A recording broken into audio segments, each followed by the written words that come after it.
As a top player and one of the most popular chess streamers, how do you balance your playing career with your online content creation and your online presence? Well, I think first and foremost, I am a streamer first. Creating content is what I do to earn a living. Playing chess is somewhat secondary from the standpoint of being a professional player. So one of the big advantages is that I don't play tournaments as frequently as I once did. So because of that, perhaps there's not as much time as has to be spent on studying and preparation. So I play less tournaments, but I try to prepare for the ones that I do compete in, and I seem to do pretty reasonably well. Do you think there are any advantages you have in this regard? I mean, I think advantages are more mental than actual preparation. So yeah, perhaps it's easier to play for me, but I would say that everybody who's here is very strong, both in terms of their approach, their opening preparation, but also the mental side. So anybody could win. Yeah. You've played some memorable blitz and bullet games. How do you think speed chess influences your classical game, if at all? I don't think that speed chess really has that much of an impact on my classical game. I would say that in general they're very, very different, but because I do play a lot more blitz online, it makes it a lot easier to enjoy classical chess because it's the, when I play one tournament, it's the one chance I have to actually think and spend a lot of time on individual moves. So I do enjoy playing classical chess quite a bit more, but I don't think there's a big crossover just because I spend probably, I would say 90% of the time playing blitz and 10% playing classical, so they're just very different.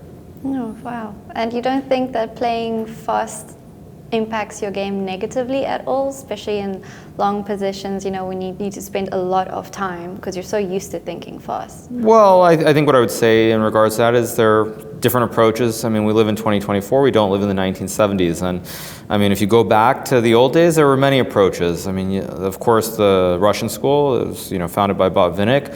There were a lot of things that you do and don't do. And some of these things I even heard about from Kasparov back in the day. But in this modern world, I just think it's all nonsense, frankly. People learn many different ways, and that's broad. That's not even just chess, but across the board. And so with many different approaches, I think that some people learn differently. And I would say for myself, along with quite a few others, especially a lot of the young kids who are getting good now, playing many games of blitz I think is very beneficial. It helps with the pattern recognition, this reinforced learning approach, and I don't really think it affects me negatively. I think some other players perhaps it does, but everybody's different, and so while I wouldn't just say there's it works for everybody, everybody has their own way, and for some people it's going to be very, very helpful, and I think it's helped me a lot. Yeah. And your ability to play creatively under pressure is well known. Can you share an instance where creativity turned the game around in your favor? Well, I mean, I think creativity is a very broad term. I think everybody has their own definition of what that means. I mean, sometimes that might mean playing unusual openings. Sometimes in the middle game you play a move that's a little bit different than perhaps the best move that would guarantee a draw. You do something where you could win or lose, and all the results become possible. I don't know if there's one in particular that I can think of, but I would say that this notion of pressure is just something that's very, very foreign to me in the present time. So I just try to play interesting chess, and I think that's that there's some shades of that, and with Magnus too, where I think for both of us, we just try to play good chess, play interesting chess, as opposed to playing the traditional, very solid chess.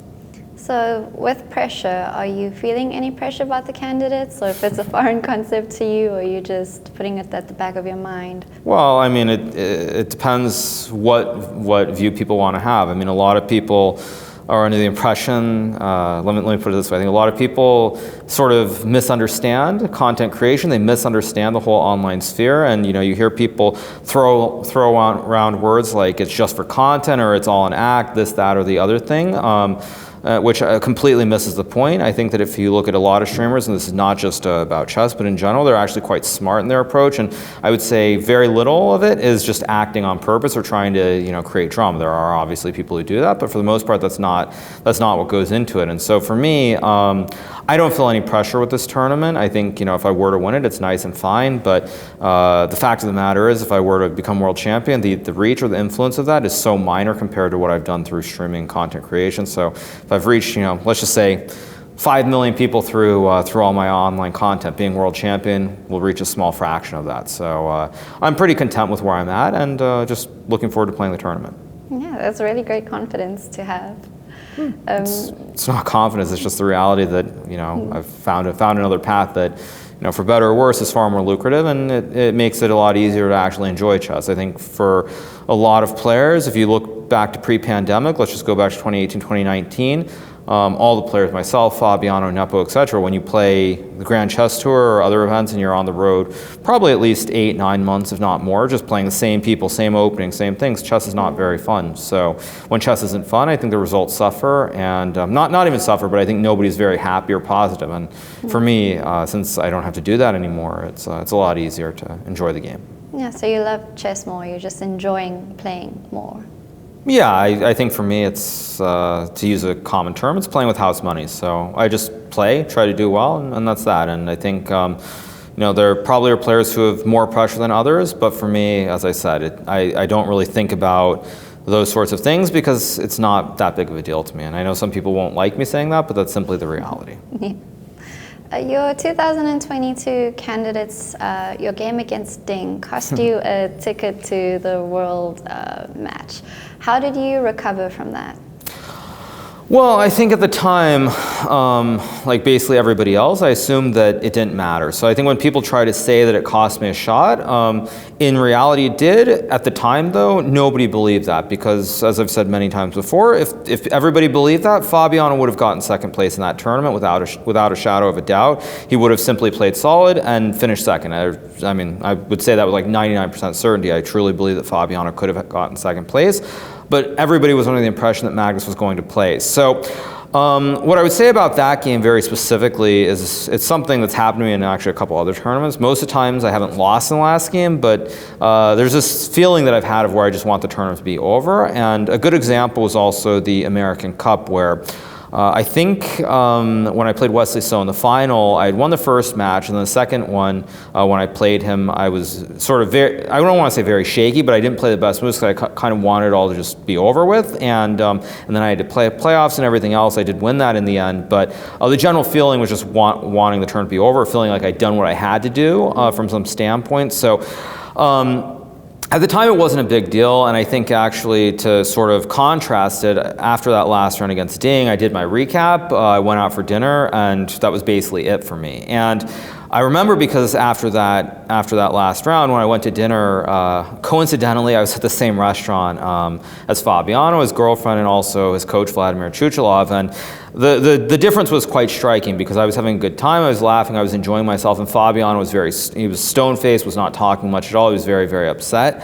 I think he had even lost the last round as well, but for me, it was very brief, maybe for like an hour doing the recap, and afterwards I was annoyed about it simply because it would have been really nice to finish in second place, but that was about it. Just did not really ever cross my mind again. I think, to use other sayings or phrases, there was a show that I watched a while back. I think it was called The Imposters or something like that. It was, maybe I've got the wrong title, but there was a saying in it which it says like, you always move forward, never backwards. And for me, like as I said, I thought about it very briefly, but then that was it. And of course, it was a little bit surprising to see when Magnus did actually sort of stay true to his word. I think it's, out of all the people who probably should have taken Magnus at his word, I was probably one of the ones who should have, simply because basically nobody believes anything that I say. They always assume that I'm making things up, and so the fact that I say things, I know that I'm saying things with these intentions, and then people assume that, I actually sort of fell victim to thinking Magnus was just sort of saying it at the time when in reality he was being serious. So it was a little bit surprising when that happened, but again, wasn't that big of a deal by then.